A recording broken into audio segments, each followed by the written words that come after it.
दोस्तों, जिंदगी कभी भी तोते की तरह ना गुजारें। एक तोता सिर्फ बातें करता है, अपनी बातों और अपने खूबसूरत रंगों से लोगों को खुश करता है, लेकिन वो कभी भी ऊंचा नहीं उड़ पाता, आसमान की बुलंदियों को नहीं छू पाता। जबकि एक ईगल खामोश रहता है, शोर नहीं मचाता, लेकिन उसके अंदर इतनी हिम्मत होती है, इतनी ताकत होती है कि वो आसमान का सीना चीर कर बुलंद फजाओं में प्रवास करता है। आखिर ईगल के अंदर इतनी हिम्मत, इतनी ताकत कहां से आती है? उसकी क्या मेंटेलिटी होती है जो उसे परिंदों का राजा बनाती है? दोस्तों, सबसे पहली बात, ईगल हमेशा अकेला उड़ता है और बुलंदी पर उड़ता है। ईगल को अगर देखना है तो आपको सर उठाना ही पड़ेगा। ईगल कभी भी कौवों के साथ, चिड़ियों के साथ या इसी तरह के दूसरे छोटे परिंदों के साथ नहीं उड़ते। आप ईगल को कभी भी किसी कौवे के साथ दरख्त पर बैठा हुआ नहीं देखेंगे। ईगल हमें सिखाता है कि जिंदगी में अगर काबिल बनना चाहते हो तो काबिल लोगों के साथ रहना सीखो। छोटी सोच वाले, तंग जहन वाले लोग आपको कामयाब होने से रोकेंगे, आपकी टांगे खींचेंगे। एक ईगल हमेशा ईगल के साथ उड़ता है। जिन लोगों के साथ आप रहते हैं, जिनके साथ आप वक्त गुजारते हैं, एक दिन आप उनके जैसा ही बन जाते हैं।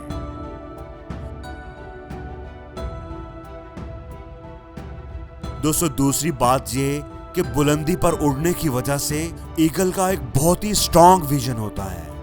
उनका फोकस बहुत ही कमाल होता है। उनके अंदर अपने शिकार पर 5 किलोमीटर की दूरी तक फोकस करने की सलाहियत होती है। चाहे कुछ भी हो जाए, जितनी मर्जी मुश्किलें आए, रुकावटें आए, एक बार फोकस कर लेने के बाद वो अपने शिकार को कभी नहीं छोड़ते। वो गिव अप नहीं करते। जब वो एक बार अपने शिकार पर फोकस कर लेते हैं तो फिर वो ना दाएं देखते हैं, ना बाएं, ना ऊपर, ना नीचे। वो अपनी पूरी ताकत से, पूरी स्पीड से सीधा अपने शिकार पर हमला करते हैं।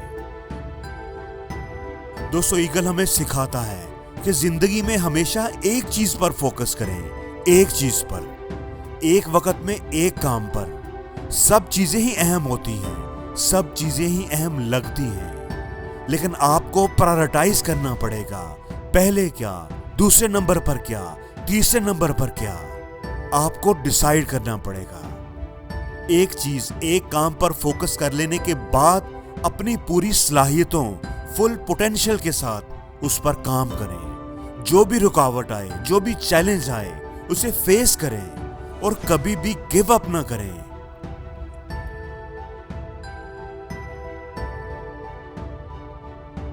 दोस्तों, ईगल अपने साइज से कई गुना बड़ा और वजनी जानवर शिकार कर लेते हैं। बड़ी बड़ी मछलियों से लेकर वो खरगोश, बकरी और हिरन को भी अपने पंजों में दबोचकर उड़ जाते हैं। वो अपने शिकार का साइज और वजन देखकर कभी नहीं घबराते, वो बस शिकार करते हैं। दोस्तों, ईगल हमें सिखाता है कि जिंदगी में कभी भी मुश्किल हालात से खौफ ना खाएं, चैलेंजेस से ना घबराएं। प्रॉब्लम चाहे आपके कद से कितनी भी बड़ी क्यों ना हो, चैलेंज चाहे कितना ही टफ क्यों ना हो, उसे फेस करें। हार मत माने, डरे मत, खौफ ना खाएं, उसे हल करके दिखाएं।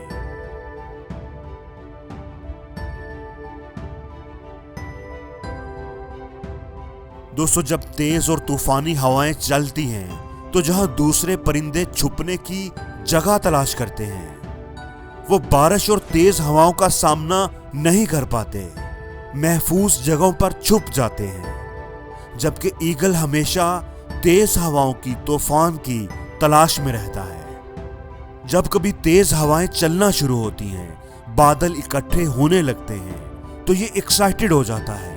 ये उस तूफान की तरफ ट्रैवल करता है जहां बाकी परिंदे तूफान से डरते हैं, अपनी जान बचाते हैं, घोंसलों में छुप जाते हैं। ये उस तूफान के अंदर घुस जाता है। ये उन तूफानी हवाओं को इस्तेमाल करता है और ऊंचा उड़ने के लिए और बुलंदी तक जाने के लिए। दोस्तों, ईगल हमें सिखाता है कि अपने रास्ते में आने वाले पत्थरों से टकराकर गिरने की बजाय उन पर चढ़कर बुलंद होते जाएं। मुश्किलें हमें ऊंचा उड़ाने के लिए आती हैं, पहले से मजबूत बनाकर जाती हैं।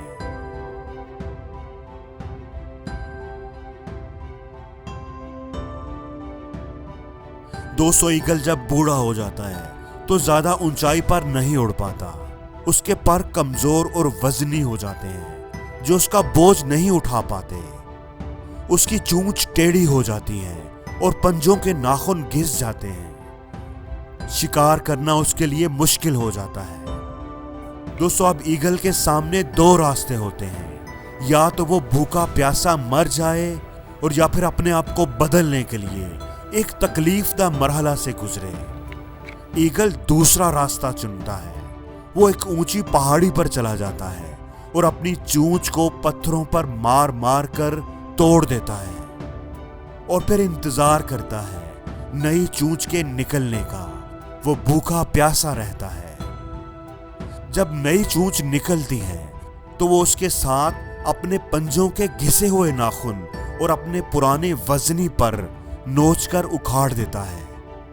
उसको इस काम में बड़ी तकलीफ होती है, लेकिन वो उस तकलीफ के मरहले से गुजरता है, क्योंकि वो जानता है कि लंबी उम्र तक जीना है तो ये तकलीफ सहनी ही पड़ेगी। अपने आप को बेहतर बनाना पड़ेगा। ईगल फिर वहां पर इंतजार करता है नए परों के निकलने का, नए नाखूनों के उगने का। इस तरह ईगल ये तकलीफ उठाने के बाद एक तरह से नया जन्म लेता है और मजीद 30 साल तक जिंदा रह पाता है। दोस्तों, ईगल हमें सिखाता है कि एक अच्छी और बेहतर जिंदगी गुजारने के लिए अपनी जिंदगी को बदलना बहुत जरूरी होता है, चाहे उसके लिए हमें कितनी भी जिद्दोजहद क्यों ना करनी पड़े। इसलिए ईगल की तरह हमें भी अपनी जिंदगी से माजी की बुरी यादों और बुरी आदतों को उखाड़ फेंकना चाहिए। हर उस चीज को जो हमारी तरक्की की राह में, एक बेहतर जिंदगी की राह में रुकावट है, बोझ है, उसको उतार फेंकना चाहिए। अपने आप को बदल कर ही हम एक बेहतर जिंदगी गुजार सकते हैं।